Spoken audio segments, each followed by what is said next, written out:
MBSradio.com.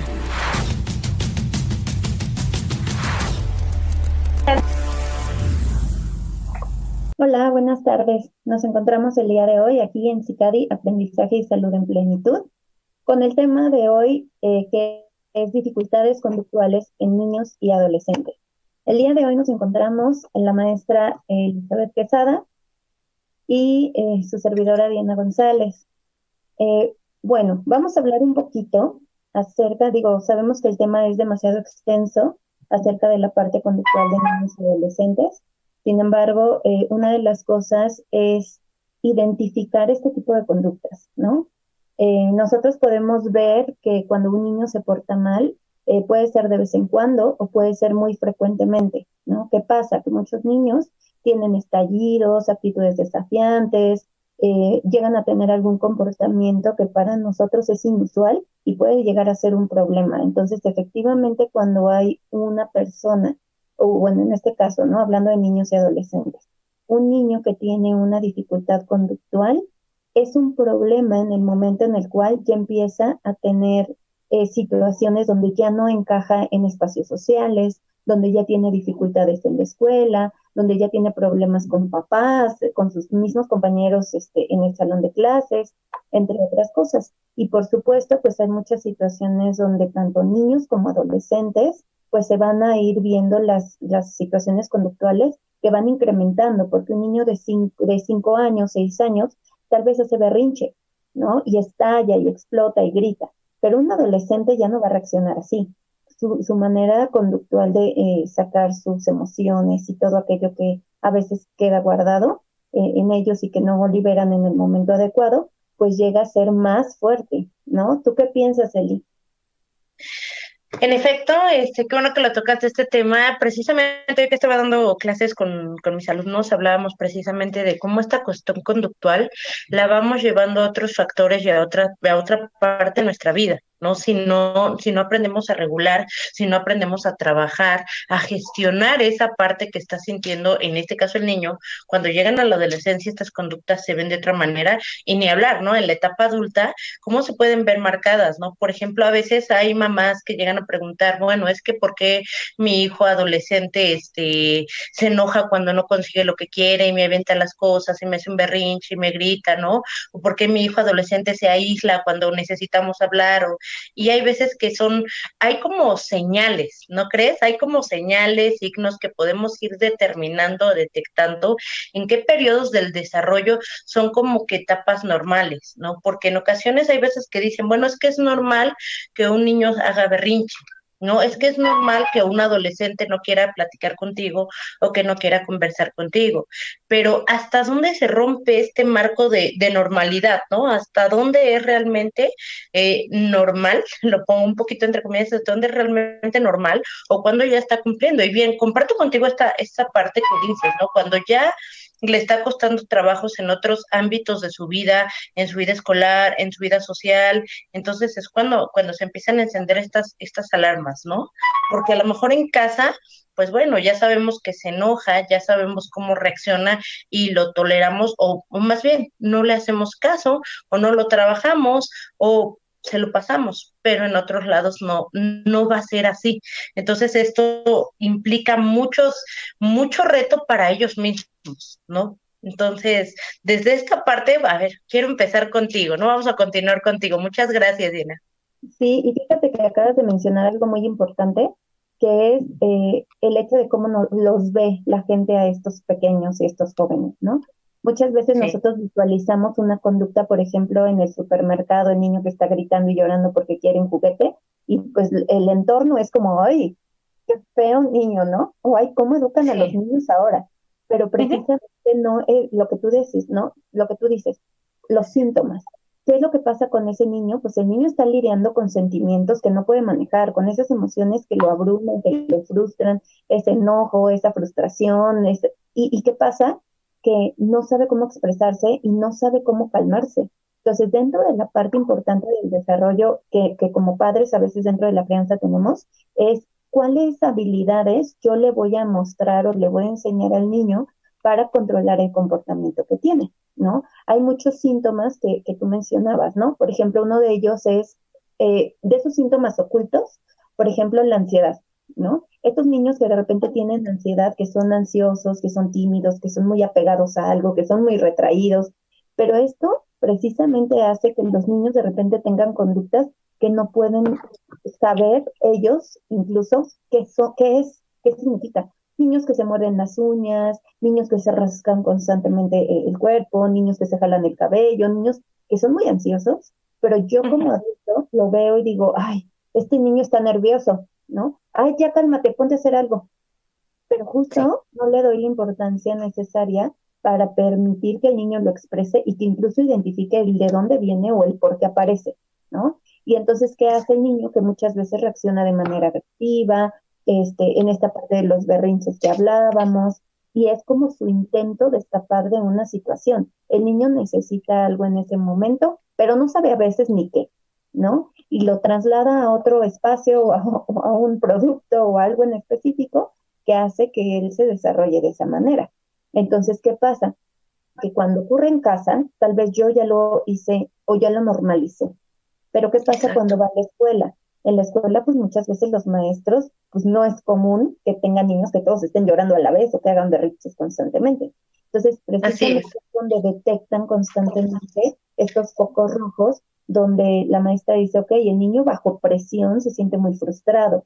Ok, el niño cuando no entiende se desespera. El niño, entonces son como ciertas conductas que el niño tiene referente a ciertas situaciones. Sin embargo, también a veces en un salón de clases hay muchísimos niños. Entonces, a un maestro también a veces le cuesta trabajo identificar cómo es cada uno, ¿no? Sí, así es. ¿Qué No, pasa, por y ejemplo? encontrar. Ajá, dime.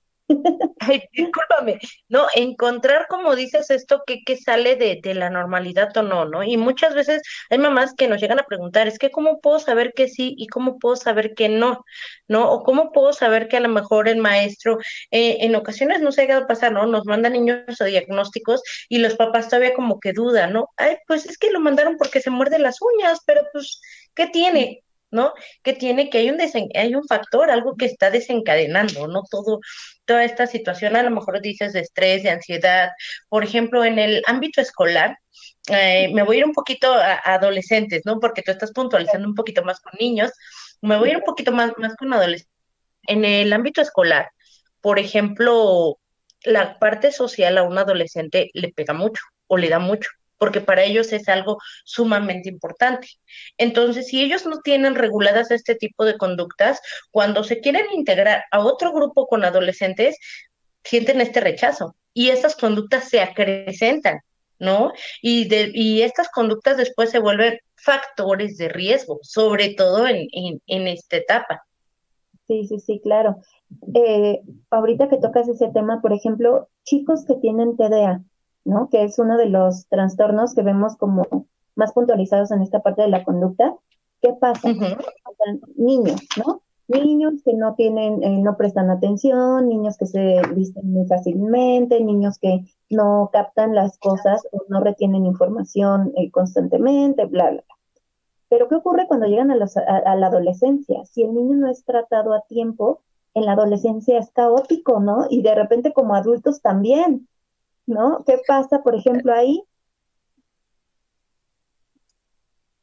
Adelante, no, síguele, te estoy afirmando que sí.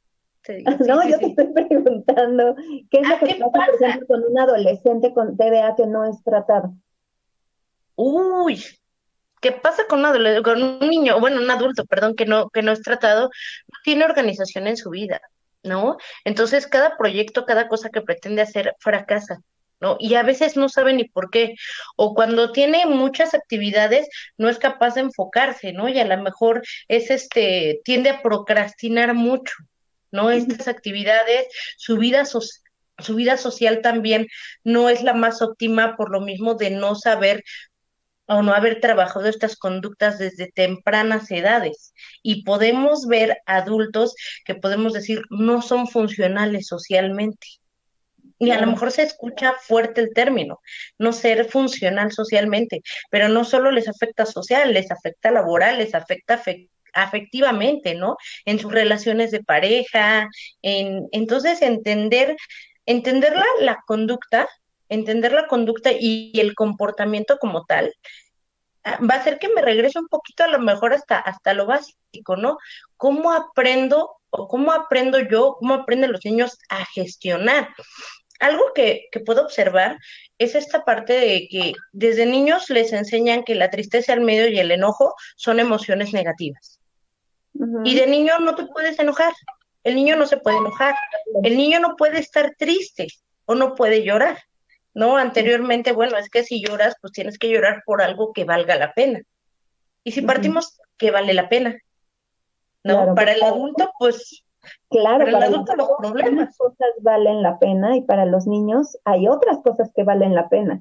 Sí, claro, Ujú, efectivamente, como adultos muchas veces creemos que los niños van a sentir igual que nosotros o los jóvenes. Por eso cuando los jóvenes llegan a la adolescencia es como, ay, la peor etapa. ¿Por qué? Porque como adulto ya visualizo las cosas de otra forma, pero además ujú. satanizo a los adolescentes, ¿no? Pero Sí, justamente esa parte conductual creo yo que viene mucho desde que son pequeños, porque efectivamente de pequeños tal vez así no es. visualizo el panorama realmente a lo que puede llegar a pasar, sino yo solamente lo visualizo en este momento y es un niño que hace berrinche y es un niño que no pone atención y es un niño que contesta, etcétera. ¿Y qué pasa? Que también ese comportamiento de niño pues viene siendo algo que va a representar un problema en el hoy, quizá mínimo, pero más adelante pues va incrementando, ¿no? Así es. Entonces, al final es, ¿qué pasa con este niño y con estas conductas? ¿Qué ocurre con estas situaciones en los niños y en los adolescentes? Porque además hoy en día se ve muchísimo. Y parece que en las escuelas están con lupas. Y de ese niño se movió, ese niño gritó, ese niño se rió, demás, ¿no? Y en casa igual, ay, es que ese niño, es que mi hijo, el mayor, no es como el menor. Es que mi hijo no es igual que su primo. O sea, siempre estamos socialmente comparando las conductas de la gente y digo, ¿no? O sea, de la gente, pero pues en este caso nos enfocamos a niños y adolescentes. Ah, sí, así es, ¿no? Siempre este comparativo de saber, ay, es que ya logró, no logró, ya hizo, no hizo. Bien como dices, ¿no? Desde etapas tempranas nos podemos dar cuenta en ciertas cuestiones del desarrollo que como adultos vamos minimizando, ¿no? Y a veces son yo lo creo así que son los micromensajes. ¿Por qué Ujú. micromensajes? Porque, por ejemplo, si un niño no quiere hacer la tarea, ¿no? Tenemos que ver el por qué no quiere hacer la tarea. Casi siempre dice el niño, bueno, la mamá, es que quiere jugar con la tableta, es que quiere. Bueno, no nos hemos puesto a pensar que quizás la tarea o el reto que tiene ahí se le dificulta y él quiere evitar, ¿no? Ese reto. ¿Y cómo Claro. lo evito? Pues teniendo una actividad que me genere gusto, que me genere algo que me agrada mucho. Entonces, evito. Y ese niño que evita esas cosas pequeñitas como la tarea, va adquiriendo, pues no puedo ser responsable, ¿no? Y siempre que tengo un reto, pues no lo voy a hacer. Y cuando llega la adolescencia, esa conducta evitativa, por lo general, viene con actitudes también desafiantes o conductas desafiantes. No hice Ujú. la tarea, ¿qué vas a hacer? ¿No? A veces va enfocada hacia el docente, no hice la tarea, pues ¿qué vas a hacer? ¿Me vas a reprobar? Repruébame, no pasa nada. ¿No? Entonces, ¿y cómo lo vamos a ver en la vida adulta? Pues igual con personas que no cumplen a lo mejor con ciertas responsabilidades o lo dejan como que al límite, ¿no? Y hablemos pues, de otros temas, responsabilidad afectiva, financiera, entonces, algo pequeñito como hacer la tarea, cuando somos adultos se ve grande, ¿no? Claro. Y por ejemplo, ahorita que lo mencionas, esta parte evasiva de los niños puede llegar a ser miedo. Tengo miedo a ser rechazado, tengo miedo a enfrentar cosas que no sé, no conozco o me lo explicaron, pero ya no me acuerdo porque no entendí. O sea, este miedo social, vaya, de mi mamá me va a regañar, la maestra me va a castigar, me van a dejar más tarea, mi hermano se va a burlar, o sea, toda esta dinámica que pasa en la Ujú. adolescencia a ser esta emoción de enojo. Estoy tan enojado que nadie me haya puesto atención o que nadie entendiera lo que estoy viviendo, que ya sale en la adolescencia de forma de enojo y todo me molesta y no quiero que me hables y por qué me preguntas y no quiero que me digas. Y vienen estas conductas desafiantes, ¿no? Así es. Entonces, bueno, al final tenemos una serie de situaciones, por ejemplo, que se derivan siempre de algo. Hablábamos, por ejemplo, de la ansiedad, hablábamos, por ejemplo, del TDAH, por ejemplo, incluso un trastorno de aprendizaje puede ser también una situación para que el niño empiece a modificar su conducta, el entorno en el que vive, ¿no? Muchas veces no necesariamente el niño como tal necesita expresar algo y necesita, pues, como liberar cierta carga emocional, sino en ocasiones a veces es aprendido, ¿no? ¿Qué es lo que vemos en casa? Yo como niño veo que mi papá le grita a mi mamá y entonces pues yo llego y le grito a mi compañero porque no pasa nada, ¿no? ¿Qué fue lo que vimos apenas en las noticias hace poco acerca de esta maestra que los papás llegaron a agredirla y demás?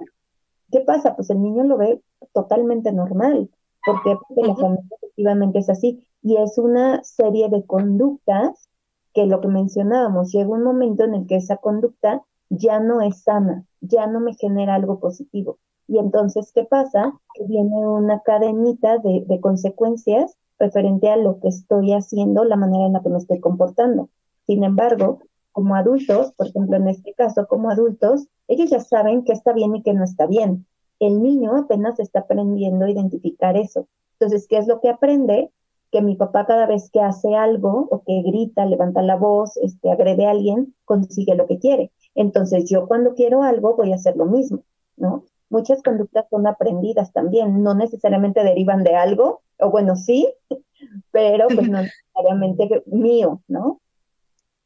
Exactamente, y fíjate que ahorita ya nos estamos adentrando más en este tema. ¿Por qué? Porque sí, mucho es del modelamiento, ¿no? Mucho es del modelamiento, como dices, de lo que ven los niños en casa, de lo que ven cómo resuelven conflictos. Me llega a pasar mucho, es que yo siempre le digo a mi hijo que no haga, que no, ok, está perfecto, pero el mensaje va a quedar más claro cuando te ven a ti ejecutar la acción o hacer las cosas.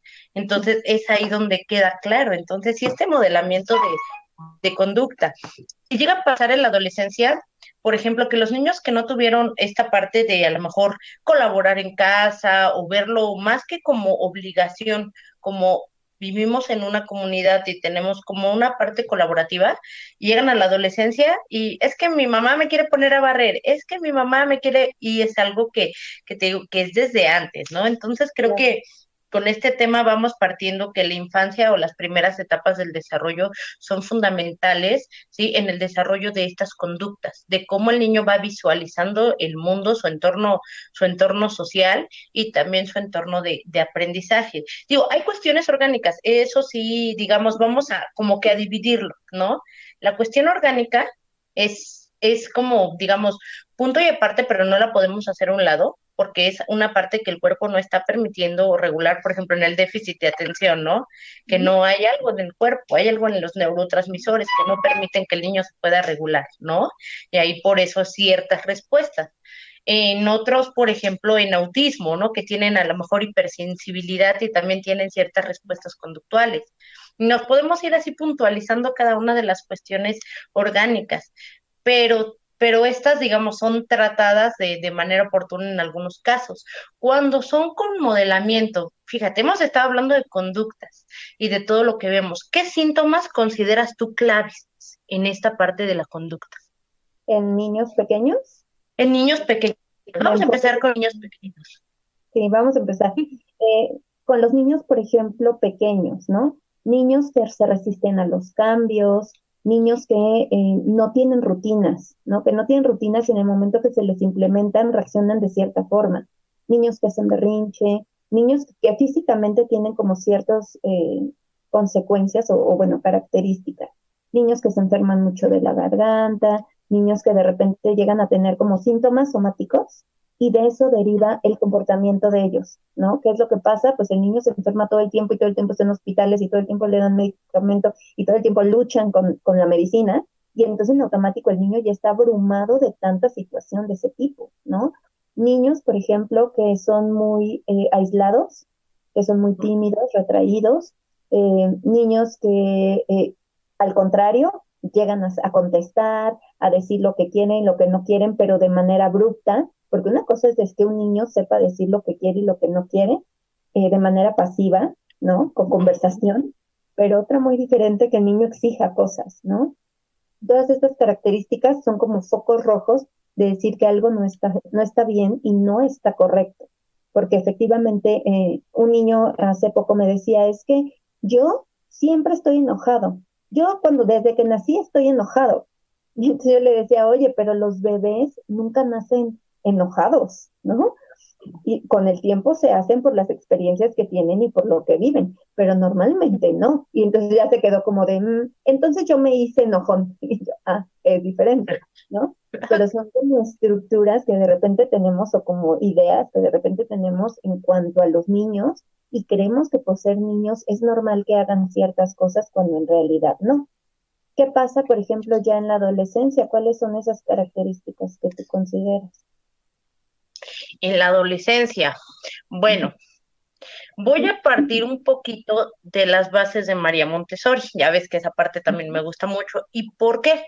María Montessori nos habla que son recién nacidos sociales, ¿sí?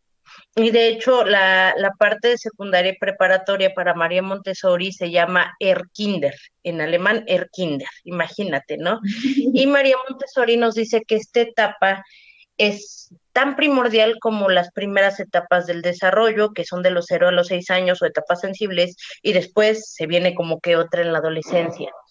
¿Qué se puede marcar? De hecho, aquí de hecho hay una pregunta que con esto lo vamos a responder en el chat, que dice, ¿cómo podemos saber que algo es normal o no es normal en los adolescentes?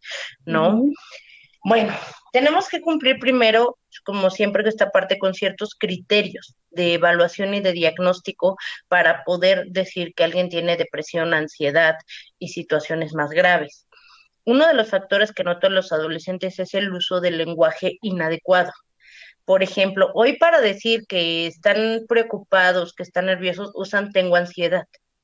Entonces, ese aprendizaje que tienen de ese lenguaje de tengo ansiedad, a lo mejor no están sabiendo expresar bien que tienen una preocupación, o que están enojados o que están tristes, ¿no? O cuando hacen algo fuera de lo común, los adolescentes dicen, estoy en mi momento esquizofrénico, ¿no? Creo que esa parte es fundamental y esto siento que la adolescencia, y como lo indica la doctora María Montessori, lo social es primordial para ellos, ¿sí? Entonces, todo lo que pasa en su entorno social les va a afectar mucho y se vuelve muchísimo más importante que lo que le pueda decir mamá o papá, porque hay veces que mamá o papá pueden platicar con ellos y les dicen las cosas, pero si el amigo se las dice, aunque sea igual, pues al amigo sí le hago caso, porque es Claro. importante. ¿Sí? Pero hay conductas que sí ya nos pueden empezar a marcar este cierto riesgo. Igual comento, si se empiezan a aislar demasiado, ¿no? Si no es un aislamiento, digamos, de que, bueno, pues ahorita como que quiero estar aquí en mi mundo, en mi cuarto, haciendo mis cosas, si ese aislamiento pasa de cierto tiempo, ya ves que 3, 4 días, ya ni siquiera quiere ir a la escuela, no quiere ingerir alimentos, ahí empezamos con focos de alarma. Dos, las cuestiones de hacerse daño. Cuando son chiquitos y a lo mejor se llegan a frustrar, a lo mejor se llegan a pegar o se llegan a hacer algo. En la adolescencia ahorita es muy común la parte de cutting, ¿no? ¿Por qué? Porque no tienen una adecuada expresión emocional. Entonces creo que es muy importante detectar, uno, cómo hablan los adolescentes, ¿no? Cómo usan su vocabulario en cuanto a ciertos aspectos, porque lo interiorizan. ¿No? Hay adolescentes que no saben o no llevan como tal, sí, tengo ansiedad, entonces ya todo lo asocian a ansiedad. Dos, la parte de la convivencia. ¿Cómo convive con otros, no? Hay veces que hasta en las mismas escuelas te dicen, oye, ¿sabes qué? Es que tu hijo ya no se acerca con los compañeros, o le está costando mucho trabajo relacionarse, o está sufriendo cierta parte, a lo mejor en ocasiones se le van a decir bullying, ¿no? Entonces los podemos ver cómo van modificando, ¿no? Entonces son conductas de los adolescentes, ¿cómo son? Van y vienen, ¿no? Con los adultos o en casa, van y vienen. ¿Sí? ¿Por qué van y vienen? Porque cuando quiero, me voy a comunicar contigo, mamá y papá, en el momento en que tú estés más ocupado. Así me comunico yo, ¿no? Los Yo papás te a veces reclamo quisieran, y no me haces caso. exactamente, los papás quisieran sentarse en el sillón, ven hijo, cuéntame tus problemas, no. El adolescente te va a agarrar cuando estás con el estrés a tope, ¿no? Y te va a contar una situación. Y mucho de lo que tú respondas en ese momento va a ser si te va a seguir contando o no, ¿no? Entonces, creo que eso es importante, ver qué tanto acercamiento es, qué tanto, digamos, un núcleo de confianza, o yo luego les llego a preguntar, ¿quién es tu adulto de confianza? cuando tengo pacientes adolescentes. ¿Quién es tu adulto de confianza? Y luego me dicen, mi primo que tiene 18 años. Bueno, un poquito más grande, ¿no tienes? No, ¿ok?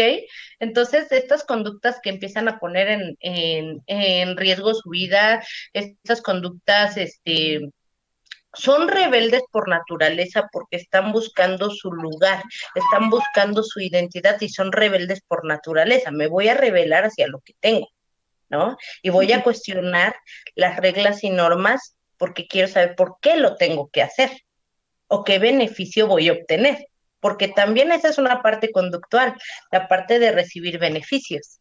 Ujú. ¿No? Si yo recibo un beneficio, vas a tener una respuesta mía. Pero sí hay conductas específicas de riesgo. Pero ahorita las vamos a puntualizar más adelante. Y fíjate, eso me recuerda, por ejemplo, a los papás que están en algún lugar y que el niño quiere algo y el niño llora y llora y llora y llora y el papá dice, ya, porque me está dando tanta pena que te lo doy y ya te calles, ¿no?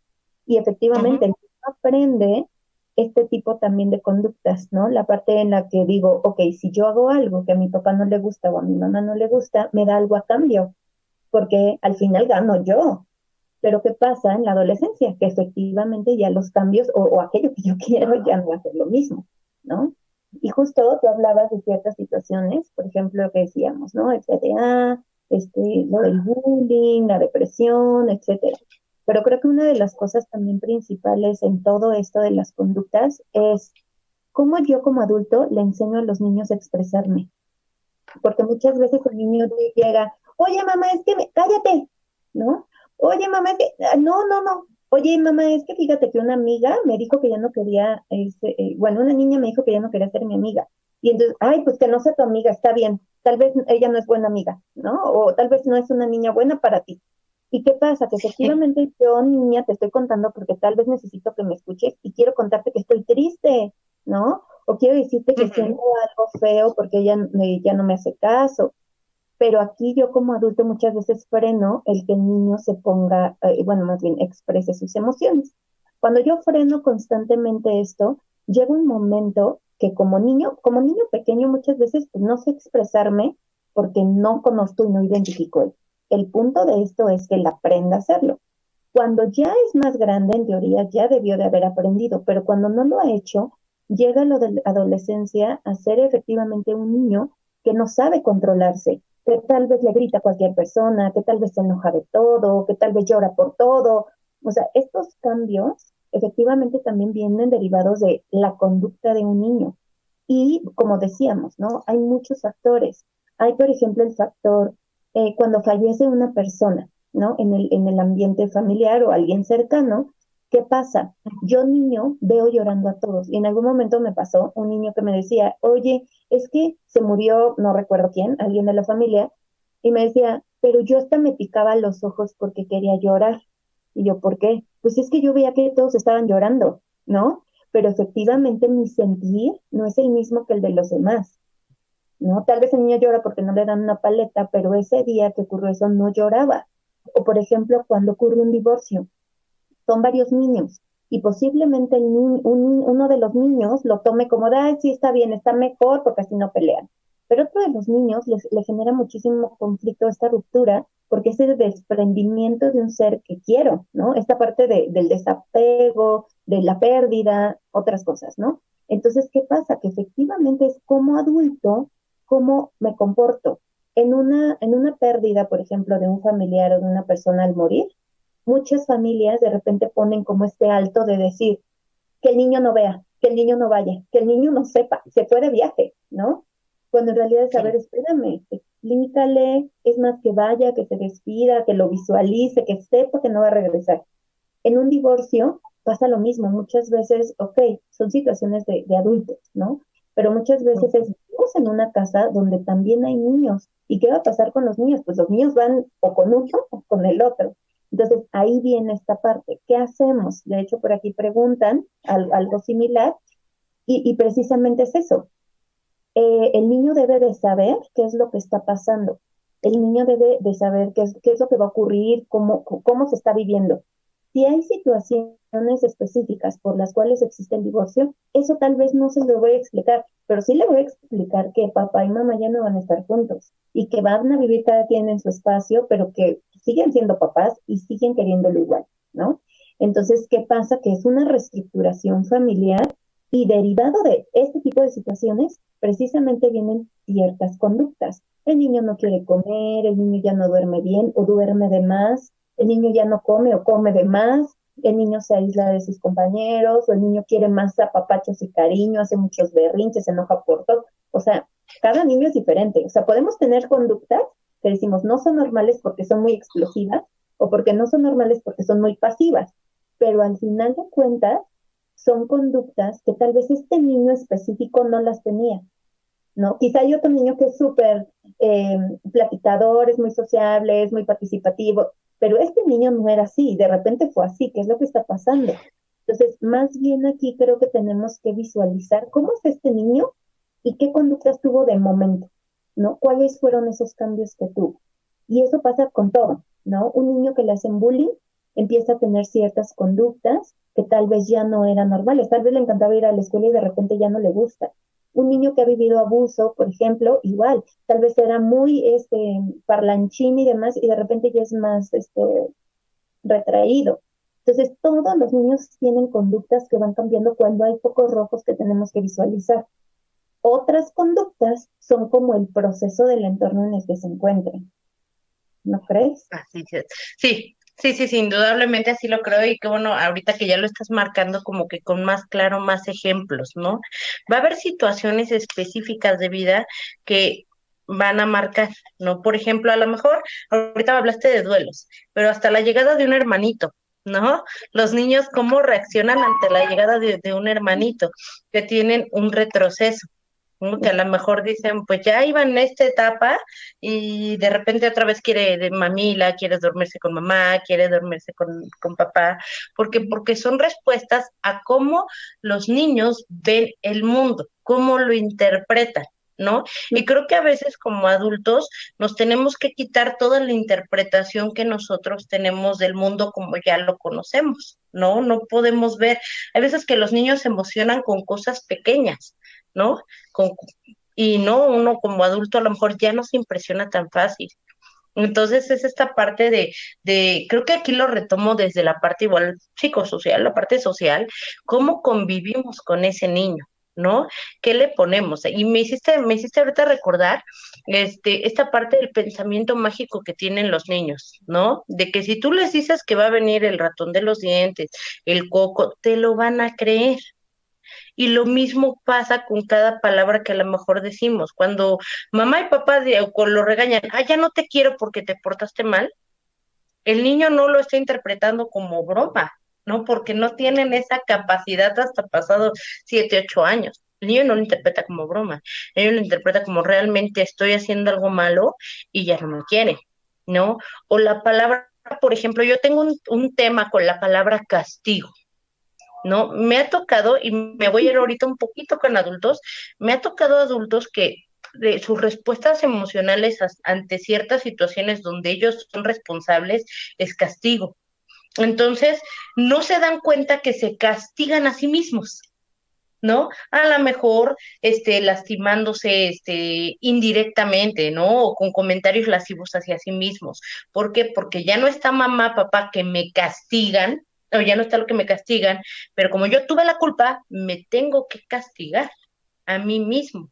¿No? Y eso llega a pasar a veces en sesión con adultos que traen muy interiorizado la parte de culpa y castigo. Entonces es a veces el uso de estas palabras, ¿no? Tienes razón. ¿Cómo yo le voy a expresar o hablar con el niño? Sí, incluso esto que comentabas hace rato del cutting es lo mismo. Ujú, El niño se ujú, lesiona para lastimarse, dañarse, castigarse por algo que constantemente he escuchado. Voy mal en la escuela, es que por qué no puedes subir de calificaciones, es que tú no eres como tu hermana, porque todo el tiempo. Entonces ya es un punto en el ujú, que yo estoy hasta el tope de todas esas ujú, verbalizaciones que tengo en mi entorno, que ya no sé cómo salir, y entonces el hecho de lastimar mi cuerpo es como autocastigarme, por eso les llaman autolesiones, ¿no? Me ujú, lesiono, ¿no? Porque no estoy haciendo lo correcto, porque ni siquiera sé cómo hacerlo. ¿no? No sé de qué manera guiarme, no sé, nadie me dice cómo lo haga, nadie me dice, mira, puedes trabajarlo de esta forma, nadie como explota mis habilidades, pero sí me están reprochando, me están juzgando y me están diciendo qué debo y qué no debo de hacer. Entonces muchas veces pasa eso con los adolescentes, ahorita que, que retomo esta parte del cutting que mencionabas hace rato, ¿no?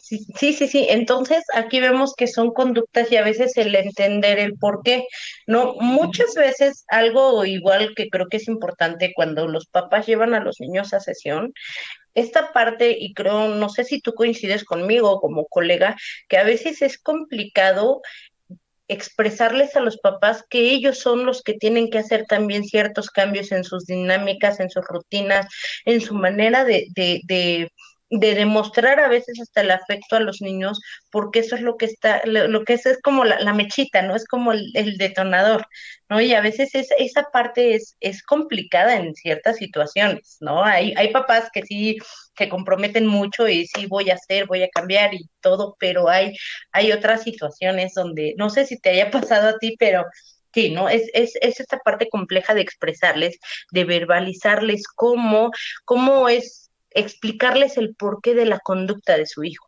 ¿no? Ya nos lo llevaron, ya vimos y el porqué. Adelante. Sí, justo, aquí no estamos juzgando a nadie, ¿no? No, Muchos no, no. papás de repente dicen, no, es que nadie me enseñó cómo ser papá. Sí, efectivamente, ¿no? No hay un libro que te diga, ¿sabes qué? Esto es lo que tienes que hacer.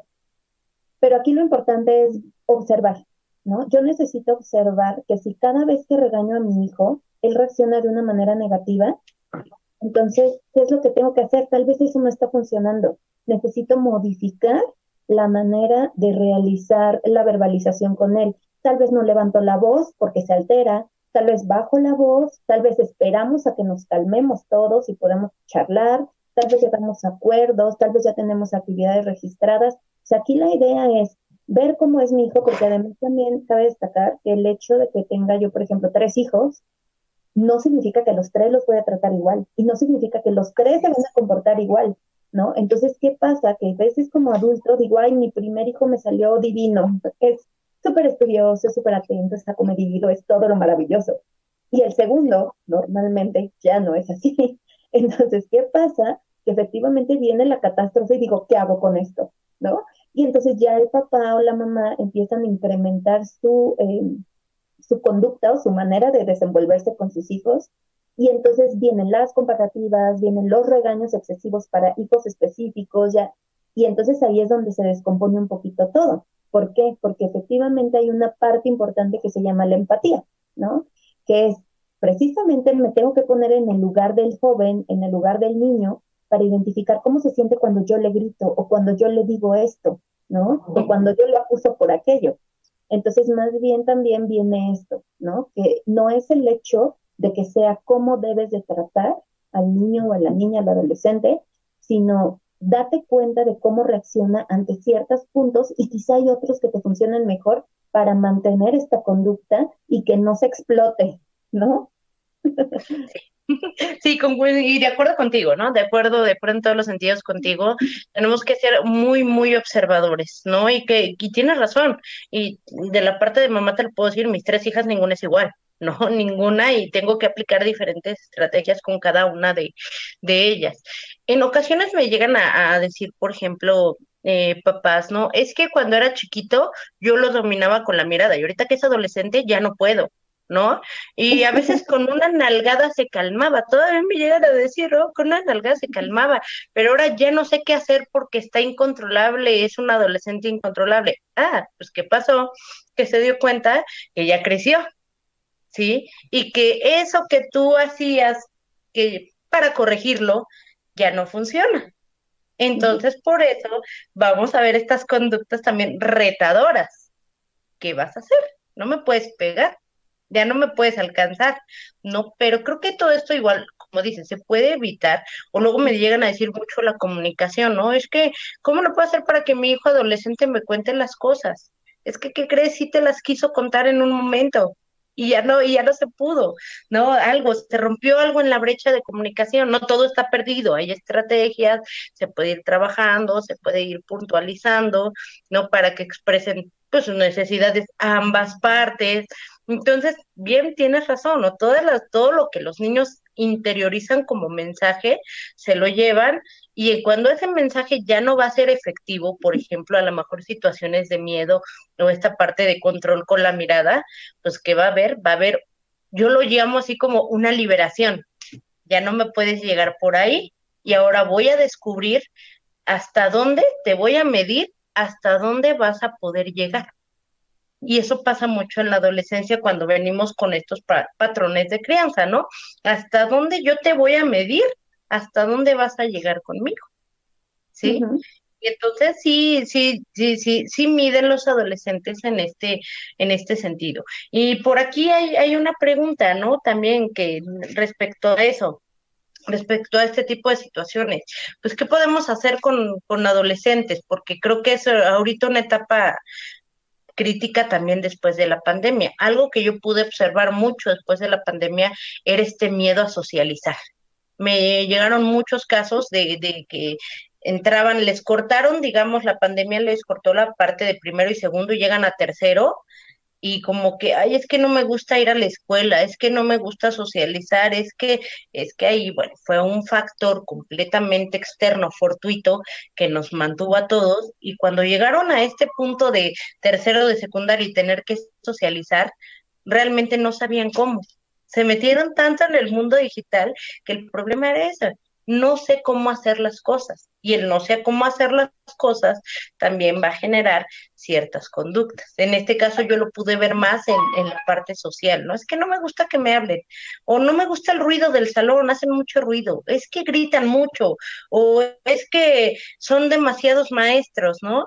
Y para esta etapa se les representó que esta parte de estrés, no puedo decir ansiedad porque tenemos que ser muy puntuales en los criterios de diagnóstico, pero sí había mucho estrés, ¿no? Ante un reto que no se habían enfrentado. Entonces creo que también la pandemia nos vino a cambiar muchos esquemas y cosas.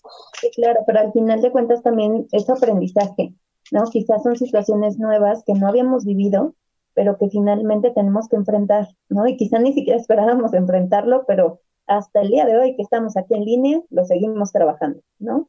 ¿Qué pasa? Que efectivamente esta parte de la pandemia, uno de los puntos fue la baja autoestima, ¿no? Niños que no Ujú, quieren, uno de los puntos que mencionas, ¿no? La parte social, la parte de su físico. Les da pena que los niños los vean, les da pena cómo observarse ellos mismos. Incluso muchos niños ni siquiera se ven en el espejo. Es como, yo nunca me veo, mi mamá es la que me peina, ¿no? O mi mamá es la que me deja el uniforme y yo me lo pongo y no, yo nunca me veo al espejo. Pero ¿qué pasa? O sea, y cuando te ves, ¿qué ocurre? ¿No? ¿Realmente lo haces y disfrutas de ti? ¿O realmente le das vuelta y dices adiós? Porque también el hecho de tener una baja autoestima tiene ciertas conductas. ¿Cómo se comporta el niño? Normalmente son niños retraídos, niños que no ujú. quieren tener este contacto que mencionas. Entonces, precisamente el hecho de tener una interacción de nosotros como adultos, como papás, como cuidadores primarios, con estos niños, nos van a llevar a identificar este tipo de puntos. La niña se pone su uniforme y empieza a decir, ay, es que me queda muy apretado, ay, es que no se me ve bien, ay, es que el cabello está bien feo, ay, es que este peinado no me gusta. Claro, ¿qué está pasando, no? O sea, realmente esta niña no está cómoda o este niño no se siente bien con el aspecto que tiene en ese momento. Y hablamos físico, pero ¿qué pasa, por ejemplo, intelectual? Si yo llego a un salón de clases donde hay un cuadro de honor y yo no estoy en el cuadro de honor, quizá me comparo con estos niños de cuadro de honor, y entonces como yo nunca voy a sacar 10 porque siempre saco 7, pues en automático me quedo con esta cosquillita de qué se sentirá, ¿no? Y puede ser que no me interese, pero también puede Ujú. ser que me interese demasiado y me preocupe, me angustie y me frustre el no poder estar al nivel de los demás. Y viene nuevamente esta baja autoestima, ¿no? Y cómo me comporto, quizá no tengo ganas de nada, llego a casa, mi mamá me pregunta, oye, ¿cómo te fue? Bien. Oye, ¿qué hiciste? Nada, pues no sé, ni me acuerdo, ¿no? Pierdo el interés. Justamente uno de los puntos, por ejemplo, en cuestión académica, en cuestión de personal también, es la pérdida de Ujú. interés en cosas, ¿no? Ya no quiero hablar con la gente, ya no quiero ir a la escuela, ya no quiero arreglarme, ni siquiera tengo ganas de comer, no me da sueño, o sea, viene una serie de consecuencias derivadas de ciertas situaciones, ¿no? Ok. Sí, y de hecho hay una pregunta ahorita que dicen, es lo que dice, ¿cómo se puede trabajar la baja autoestima en un adolescente? ¿No? Híjoles, primero tendríamos que empezar a trabajar en la parte de autoconcepto, ¿no? O irnos a lo básico, una pirámide de autoestima, autoconcepto, sí, autoevaluación, muchos aspectos que a veces no saben el por qué no se aceptan a sí mismos, ¿no? Y empiezan a recibir críticas críticas del exterior, a veces por querer digamos, cumplir con ciertas construcciones sociales. Por lo mismo que te comento, son recién nacidos sociales desde esta parte desde esta parte de la filosofía Montessori, son recién nacidos sociales. Y entonces, en esa búsqueda de ellos mismos, en esa búsqueda de querer, pues están buscando con lo que se sienten cómodos, lo que les gusta, lo que no les gusta. Y a veces, volvemos a lo mismo, los micromensajes. Ay, hija, como que estás comiendo mucho. Ujú. Ay, hija, ay, esa ropa, ¿en serio te gusta eso? No, mira, te verías mejor. Y aunque el adolescente de momento dice no, eso se empieza como a interiorizar, ¿no? Y se empieza a procesar. Entonces es empezar a trabajar desde esta parte de autoconcepto, ¿no? Lo que yo pienso de mí, a veces enfrentarlos, como dices, al espejo, ¿no? Este tipo de dinámica es, a veces para adolescentes o hasta para algunos adultos es dura, ¿no? El hecho de decir, vete al espejo y ni siquiera se quieren ver, Claro. ¿no? Sí, claro. Exactamente, entonces son... Adelante.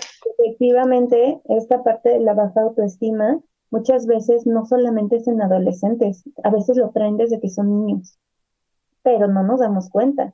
El niño no quiere hablar, el niño no quiere opinar, el niño no quiere decir, el niño no se quiere vestir de tal forma, o incluso el niño se deja lo que sea, ¿no? Mamá dice, ponte esto, eso me pongo aunque no me sienta cómodo. Mamá dice, Ujú. te tienes que comer esto, no me gusta, pero lo tengo que hacer. Entonces, muchas veces, como adultos, influenciamos a los niños a que hagan cosas que no quieren. Entonces, cuando llega la etapa adolescente, cuando yo digo, ay, eres muy grande, ahora sí, sé libre, pues de repente el niño dice, "A ver, espérame, ¿cómo si siempre me has dicho qué hacer? Entonces, muchas veces tiene como esto que se hacen chiquitos al estar en una escuela nueva, en un salón de clases nuevo, en un espacio donde no saben ni siquiera cómo desarrollarse, ¿no? Y entonces viene toda esta serie de conductas que no les favorecen. No son conductas negativas al final de cuentas, pero son conductas que no le están favoreciendo en su persona para desenvolverse de acuerdo a su desarrollo, ¿no? Y fíjate, qué bueno que tocas esto de conductas negativas. Creo que concuerdo contigo, es encontrar el punto de equilibrio, porque hay veces donde ser extrovertido no es adecuado, ¿no? A lo mejor para la persona que es extrovertida. Y es algo que dicen, ay, es que entre más extrovertido seas mejor. Y yo creo que es el punto como equilibrio, ¿no? Donde sí ser extrovertido, donde ser introvertido, y es encontrar este punto medio donde la persona se pueda sentir cómoda, donde la Sí, persona no se sienta forzada a hacer cosas con las que no está a gusto, pero también partiendo de, tú lo dijiste hace ratito, la empatía, ¿no? Porque sí, muchas veces estas conductas van también ligadas a empatía, entender a los otros, ¿no? Y hay veces que igual, ¿no? Me toca trabajar estas dinámicas de empatía padres e hijos, ¿no? Porque los hijos dicen, es que yo quiero que mamá me entienda. Ok, sí, sí, sí, comprendo esta parte, pero tú los entiendes a ellos o te has puesto un momento en el lugar de tus papás y es claro. cuando, no, no. Ajá, la primera respuesta que me dicen es no. Tenemos una Un juego de pregunta roles. ujú, un juego de roles, eso está buenísimo. Fíjate Dice, y en caso, se ay, nos va el perdóname, tiempo rapidísimo aquí. Entonces, yo creo que nada sí, más vamos a responder algunas preguntitas. Digo, ya si quedan como algunas dudas, igual y después podemos hacer un programa parte 2. sí, es que este Aquí da hay como para alguien, parte dos. sí, sí, sí. Aquí hay alguien que dice, em, Fernanda, y en caso de reforzamiento negativo, ¿cómo trabajo para corregir esta conducta? Tú que eres conductista, contéstale. Ok, vamos a entender, vámonos a clases de psicología básica. El reforzamiento negativo no precisamente es un castigo, ¿no? Ya escuchar la palabra negativo, algo que hago mucho es el juego de las palabras. Ya precisamente la palabra negativa ya como que nos predispone a algo, ¿no? El reforzamiento negativo es aquel donde yo voy a quitar algo, ¿no? Y con los niños, vamos a economía de fichas, ¿no? Si te portas mal, te voy a quitar el osito de peluche que tanto te gusta, o el celular. Hoy en día lo que ocupan mucho como reforzamiento, esta parte negativa, el celular. Es que te voy a quitar el celular. Y les duele. De hecho, creo que es algo que les duele mucho a los niños y adolescentes que les quiten el celular. Entonces, más bien lo podemos ir trabajando y es como dosificarlo, ¿no? ¿Por qué? Porque si no se va a volver un condicionante. Y si no tengo este condicionante, a veces o no voy a hacer lo que tengo que hacer, por eso es cuando decimos, bueno, dale a lo mejor un estímulo que le agrade o quítale algo, pero lo tienes que ir reduciendo, reduciendo, ¿para qué? Para que la conducta sea nata, sea natural y ya no emane de un estímulo externo, ¿no? Ya no emane de otros, de estímulos de que, pues, como tengo que hacer esto, me van a dar un PlayStation 5, ¿no? Y es lo que motiva a veces encontrar esa motivación intrínseca y el beneficio propio. ¿No? A veces es lo que yo les digo vamos reduciendo y lo que le voy diciendo a veces a mis pacientes, oye, ¿y cómo te sentiste? ¿Cómo te sentiste al responder así sin que te dieran un premio? No, me sentí más tranquilo y el ayudarlos a descubrir que hay otros beneficios que no son solamente materiales. Entonces, ese es dosificarlo, ¿no? Lo pones, lo vas quitando, lo vas quitando, lo vas quitando hasta que generas esta conciencia en la persona, ¿no? Es algo que también creo que es lo que luego les digo mucho a mis pacientes, a mis alumnos en general. O sea, lo importante es generar que sean conscientes y responsables de lo que están haciendo, ¿no? Entonces creo que el generar esta parte de conciencia desde pequeñas edades nos ayuda mucho a generar personas después responsables en muchos ámbitos, que bien, no vamos a eximir de ciertas situaciones fortuitas que nos llegan a pasar y hay desencadenantes, pero también ahí sería hablar de criterios de tiempo, cuánto tiempo, dependiendo del desencadenante, por eso te digo, este programa da para más. Sí, claro. Sí, aquí es un breve espacio nada más para platicar un ratito, pero sí, la información es muy amplia. Fíjate, Fernanda dice, ¿qué hacer cuando ni siquiera quieren hablar con los padres? ¿No? Lo que comentabas, quizá es algo que se prolongó, ¿no? Quizá desde antes el niño quería hablar, pero no había esa atención y ahora que a los adultos queremos hablar, los niños ya no quieren. Sin embargo, efectivamente no es algo que se rompa por completo, sino que hay una dinámica en la cual poco a poco tengo que integrarme. Si yo llego, abro el cuarto y le digo, vamos a platicar, obviamente la reacción va a ser muy mala, ¿no? O va a ser, el niño se va a poner a la defensiva. Entonces, efectivamente aquí es de qué manera yo voy a interactuar. Necesito aprender lo que decíamos, aprender a conocer al niño o al adolescente para identificar qué le gusta. Y entonces empezar a entrar por ese lado. Obviamente aquí viene esto, ¿no? ¿Cómo voy a reaccionar? Si yo me altero porque no quiere hablar conmigo y forzosamente lo quiero obligar, no funciona.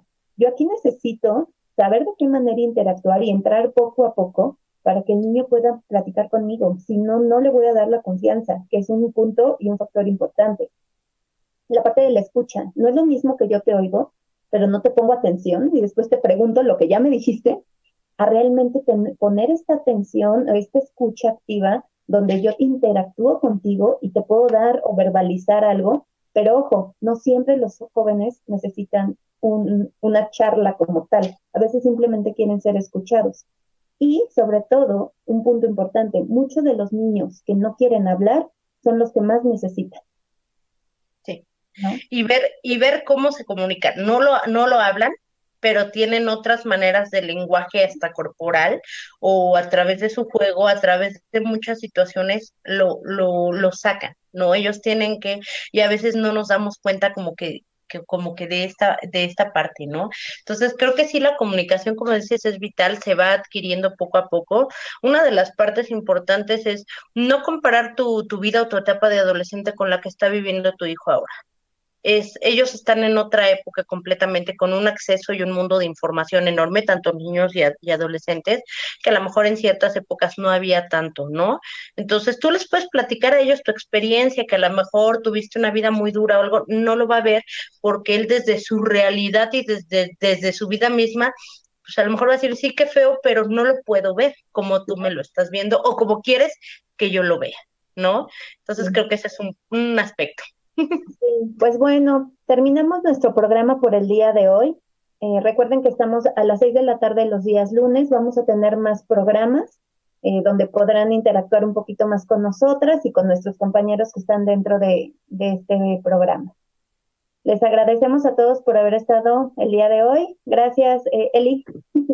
Gracias, Diana, y un gusto poder también estar contigo, compartir este espacio contigo. Muy enriquecedor. Muchas gracias a todos. Cuídense mucho. Hasta luego.